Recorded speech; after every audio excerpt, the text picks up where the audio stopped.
Hey, what's up everybody? Alf here, and I've spent the last several weeks simply answering questions about Seattle Go Fest for you. As a Seattle local, people have come to me.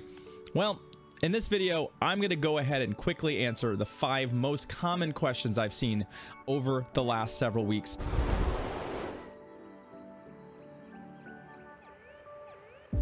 Before we dive in, just one quick reminder, make sure you hit that like and subscribe button here on the channel before you go. It helps us immensely. I won't make this any longer than it needs to be. Let's get into question number 1. So getting around Seattle is actually quite easy. Most of the sites in the city are easily walkable, provided you walk north-south. If you walk east to west in the city of Seattle, it's going to probably be uphill and it's not going to be pleasant. Now, from the airport to downtown Seattle, super easy. Take the light rail. It's a short walk out of the airport terminal. Try not to take an Uber.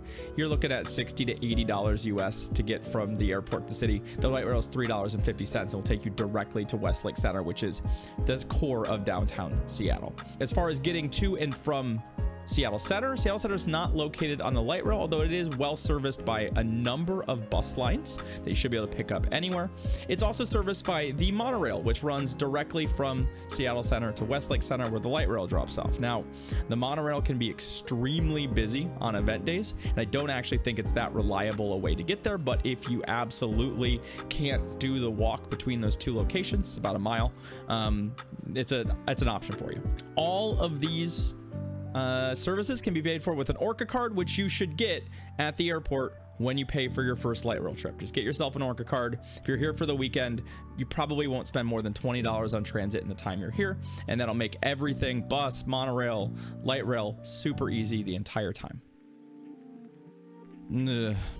This question. So, God, there's a lot to unpack in this question, and we're gonna make it really easy. I'm gonna make this super simple for you. Yes. Anyone who tells you otherwise is getting their information from a questionable source. Seattle is absolutely safe by the standards of all American cities of its size. You are extremely unlikely to encounter any kind of violent crime while you're in the city of Seattle.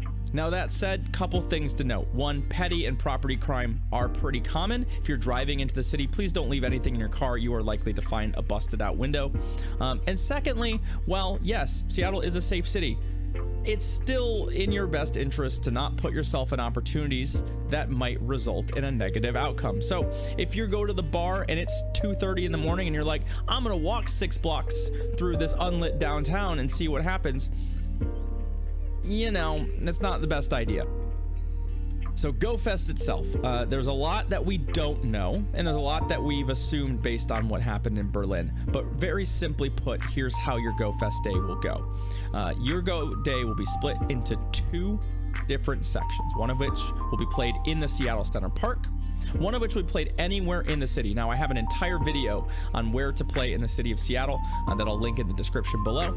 But as far as how that works, you'll spend part of your day in the park, part of your day outside. It looks like the park will be divided into biomes where you can hunt specific Pokemon. In the city, you're likely to encounter more of a grab bag, getting random encounters no matter where you go. The park does offer additional in-person activations, a trading post, a battle arena, content creator meet and greets, a number of photo opportunities. There are reasons to spend your time in the park. It will be a fun social experience. There's also a 1-hour break between the 2 sessions to give yourself time to have lunch or move from the park into a more optimal location to play your city experience. As for spawns, we have a fairly limited teaser announcement, and we don't really know what exactly to expect, with one exception.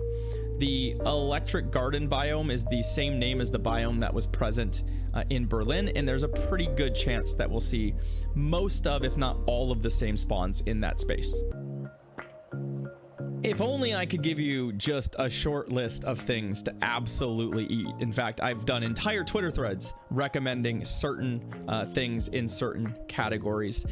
Seattle's a great city to eat. There's a ton of food here and a ton of very good food here. What I would say specifically is if you're coming to Seattle and you're like, what is the thing to eat? I would say it's seafood, plain and simple. and there's a variety of different seafood options. Obviously, we have a ton of very, very good sushi restaurants, and in particular, the perfect sort of cross-section between affordable and quality, at least in my eyes, is Umisaki House or Momiji, which are functionally the same restaurant, just in different locations. Both offer phenomenal value and phenomenal quality. On the other spectrum of that, we also have a number of very good sort of more American style seafood options. It would be remiss of me not to mention Ivar's, which is a legendary Seattle fried clam shop. They do also fish and chips and other fried seafood goodies. There's one down on the waterfront where you can have a great, inexpensive seafood meal on the water. Personally, I think there's a ton, way more food options here than I can recommend a single go. And I would say go over to my Twitter. I have a ton of recommendations, or simply put it down in the comments below what you would like to eat, and I will point you at something that I think is phenomenal. Obviously, there are a ton of tourist attractions to see here in the city. And like I said, with food, I've recommended many of them on my Twitter, but if there's one thing absolutely don't miss, you gotta go to Pike Place Market. I know it's a cliche, everything's a cliche, but simply put, the market is a phenomenal experience. It is a really, really great way to spend some time. I will caveat this by saying the market will be very, very crowded while you're here. That said, it's still worth going to. It's lively, it's vibrant. There's a ton of food that is worth trying. And absolutely the one thing that I would say that if you fail to see this, you messed up, right?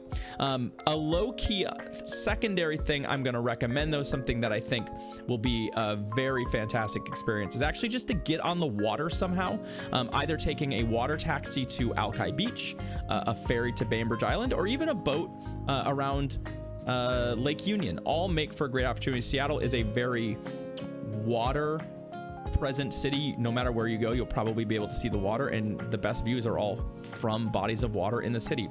Try and get near one. If best, try and get on one, and I think you'll have a lovely time. I don't know if you can tell, but I'm absolutely thrilled to be welcoming so many fellow trainers to the Seattle area. I absolutely cannot wait for you to experience the city. If you have any questions, if you need something, either here in the comments or over on my Twitter, I've been answering people's questions, suggesting things all month long, basically. So I hope to see you there. If you see me in Seattle, make sure to come say hi. I would love to meet you, and good luck out there.